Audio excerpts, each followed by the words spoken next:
आज के इस कथा में। और आई माता मंदिर सेवा से कोषाध्यक्ष चौताला सोजत रोड राजेंद्र जी, देवाराम जी भी पधारे हैं। बहुत बहुत धन्यवाद। बोले गोपाल कृष्ण भगवान की जय।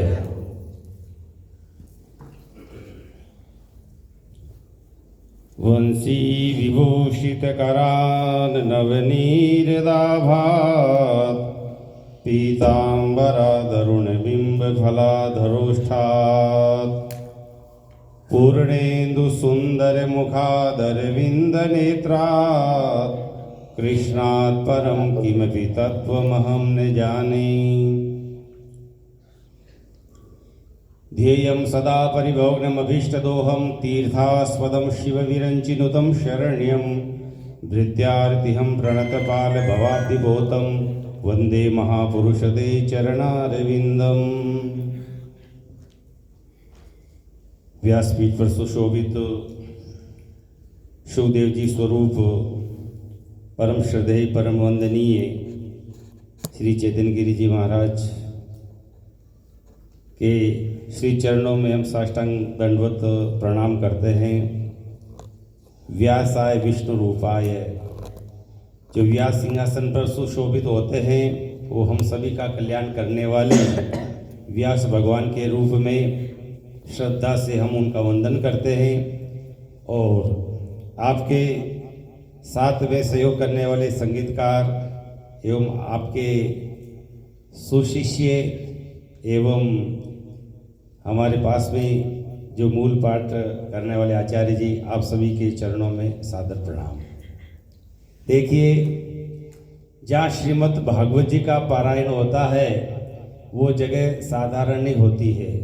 आप यहाँ सोजत नगर में नहीं है, आप समझो वृंदावन में विराजमान है। वृंदावन बिहारी लाल की जहाँ लीला होती है वह स्वयं बांके बिहारी जी वह स्वयं विराजते हैं और लीला करते हैं। और भाग्य के बिना ये संभव नहीं है। पुण्य पुंज बिनु मिले ही संता, सत्संगति संस्कृति करे अंता। पूर्व जन्म के पुण्य जब हमारे उदय होते हैं तब हमको ऐसा सौभाग्य मालूम होता है। आप ही हम कथा नहीं सुन रहे हैं, इस भूमंडल में अनेक पवित्र आत्माएं आकर के इस कथा का रसास्वादन करने के लिए लालायित होती है। और जो कथा सुनता है उनके परिवार वाले तो प्रसन्न हो या न हो, लेकिन उनके दिवंगत जो पूर्वज है वो जरूर प्रसन्न होते हैं। हम उनको और कुछ नहीं दे सकते हैं, लेकिन अपने किए हुए पुण्य कार्य वो अगर हम चाहें तो वो उनको मिल सकता है। बोले गोपाल कृष्ण भगवान की। तो आपका बड़ा स्नेह है और आज योग बन गया। मैं भी यहाँ पर आया था। नरसिंहदास जी महाराज के शिष्य जो आज उनको पट्टाभिषेक था, उनको चादर की वो जो दस्तूरी थी, तो एकदम अचानक याद आया। मालूम तो हुआ था यहाँ बहुत सुंदर आयोजन चल रहा है। मैंने कहा जरूर महाराज जी के दर्शन करते हुए चले, क्योंकि जहाँ प्रेम होता है वहाँ पर कोई नियम नहीं होता है, वहाँ पर निमंत्रण देने की जरूरत नहीं होती है। विवाह में अगर कोई कार्ड दे न दे, कार्ड नहीं आए तो हमका जाने का मन नहीं बनता, अरे हमको याद ही नहीं कि हमको निमंत्रण नहीं है। लेकिन जो कथा सत्संग में बिना बुलाए जाता है उसका अधिक फल मिलता है। बिना बुलाए जाना चाहिए, इसलिए कहा है अपने गुरु स्थान और अपने माता पिता के घर और वहाँ पे बिना बुलाए नहीं जाना चाहिए, नहीं बिना बुलाए चले जाना चाहिए, ऐसा भाव है। और जहाँ पर कृपा संतों की हो तो मन तो पहले से द्रवित हो जाता है, क्योंकि संत हृदय नवनीत समाना। संतों का हृदय जो होता है बड़ा कोमल होता है। और संत का एक छोटा परिवार नहीं होता, संत का तो बहुत बड़ा परिवार होता है। और वो परिवार और कोई नहीं, आप सभी भक्त लोग हैं। संत का काम होता है जोड़ने का। वो किन से जोड़ते हैं? भगवान से, परमात्मा से मिलने का एक सत्संग के माध्यम से आपको अवसर देते हैं। और कथा क्या है? ये प्रेमा भक्ति है। कोई अगर ऐसे भाव न बने तो कहते हैं संत के भी ठाकुर जी को अपना कुछ न कुछ रिश्ता बना लो, ठाकुर जी को बाप बना लो, ठाकुर जी को भाई बना लो, ठाकुर जी को बेटा बना लो, अरे कुछ तो बना लो। जाने के पहले संसार से यहाँ जाने के पूर्व हमको कोई न कोई रिश्ता बना लेना चाहिए। तो महापुरुष जो होते हैं वो अपने लिए नहीं, वो जगत के कल्याण के लिए ही कार्य करते हैं। आग लगी आकाश में, गिर गिर पड़े अगार, ये संतन होते जगत में तो जल जाता संसार।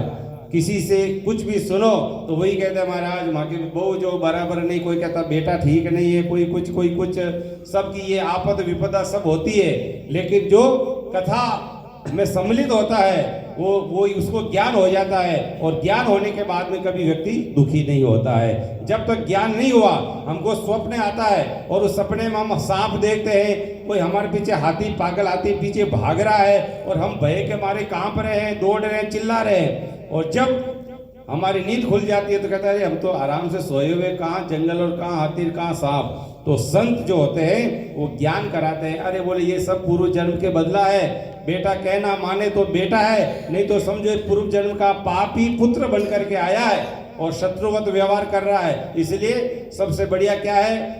सबसे बढ़िया है शरीर को स्वस्थ रखना है तो कम खाओ, और अपने जीवन को सुखी रखना है तो गम खाओ। गम खाओगे तो कभी जीवन में दुखी नहीं होगे। इसलिए 4 वेद 6 शास्त्र में बात मिली है दो ही, सुख दीना सुख होते, दुख दीना दुख होई। अगर बुढ़ापे में सुख चाहिए तो अपने परिजनों को खुश रखो। बहू अगर कहना नहीं मानती, रोजाना छाती कूटाती है ना, तो भी अगर उसके पीर वाला आए तो उसको प्रशंसा करो। अरे आपकी बेटी क्या है, हमारे घर में तो लक्ष्मी है। तो वो बहू भी कहेगी ओहो मेरी जो है निंदा तो नहीं हो रही, मेरी स्तुति हो रही, तो वो भी धीरे धीरे सुधार में हो जाएगी।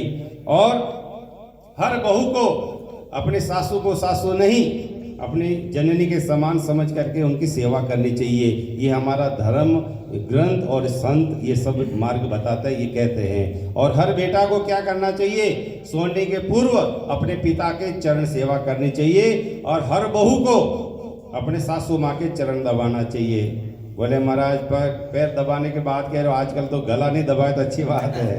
हाँ, लेकिन जो देखा वो सब जगह यही हाल है। लेकिन बात यह है कि सुख में और दुख में ज्यादा अंतर नहीं है। मेहमान है, कभी दुख भी आता तो कभी सुख भी आ सकता है। लेकिन किसी को समझाने के बजाय स्वयं समझ जाओ, और जितना हो सके 3 बात याद रखो: सेवा, सत्संग और सुमिरन। सेवा करने से पशु भी अपना बन जाता है, और सुमिरन करने से अनंत जन्मों के पाप जड़ जाते हैं। और ये सब कब होगा? जब आप सत्संग सुनोगे तब। सत्संग अगर छोड़ दिया तो फिर ज्ञान लुप्त हो जाएगा। फिर तो जो है बोले प्रवचन क्यों होते? लोग अपने वचनों को भूल गए। इसलिए पंडित जी विवाह कराते हैं तो 7 वचन देते हैं। क्या मतलब क्या कितने वचन देते हैं जी?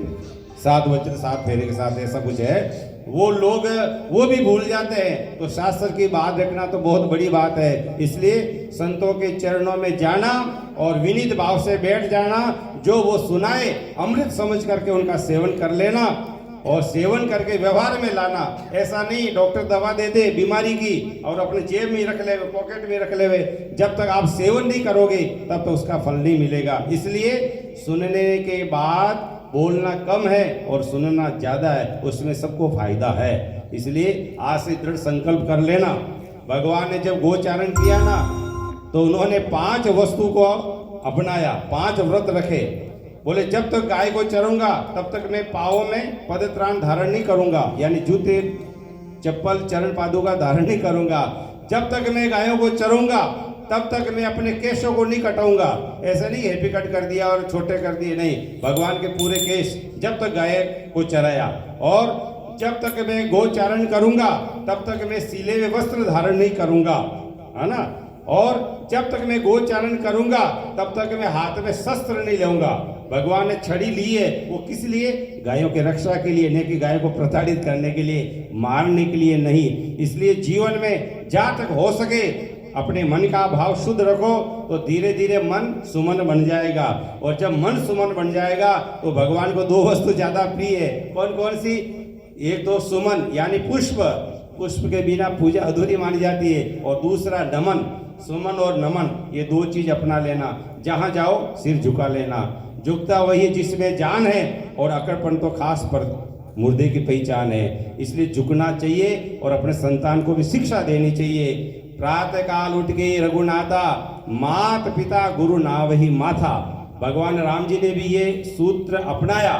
वो उठ करके माता पिता के चरणों में प्रणाम करते, गुरु के चरणों में वंदन करते। तो हमको भी ये शिक्षा अपनी होने वाली संतान को देना चाहिए। संपत्ति कितनी इकट्ठी कर लोगे, लेकिन जब तक हमारी संतति यानी हमारी संतान को संस्कार नहीं मिलेगा, तब तक आपका वो धन कमाया हुआ असुरक्षित है। धन से ज्यादा धर्म को अपनाना है, और जब धर्म रहेगा तो फिर तो धन का भी सदुपयोग हो जाएगा। इसलिए अच्छे काम कर लो, अच्छी जिंदगानी आपकी, लोग भी सीखे सबक सुनकर कहानी आपकी। कथा के बीच में वैसे तो ये आदेश हो गया इसलिए बोल दिया, बाकी तो सुनने में जो आनंद है वो सुनाने में नहीं है। आप बड़े भाग्यशाली है और नियमित रूप से कथा का आनंद लीजिए, और कथा सुनते सुनते ये भाव करिए कि हमारे सामने साक्षात नारायण की ये सुंदर लीला हो रही है, और तभी पूर्ण आनंद आएगा। नहीं तो जो है हम यहाँ बैठे और हमारा मन कहीं और भटक रहा है तो फिर कोई उसका अर्थ नहीं है। इसलिए मन को एकाग्र होना चाहिए। इन्हीं शब्दों के साथ बोली श्री सद्गुरु जी महाराज की जय। हरिओम। एक 2 मिनट बोले कृष्ण भगवान की। हाँ प्रभु भाई, प्रभु भाई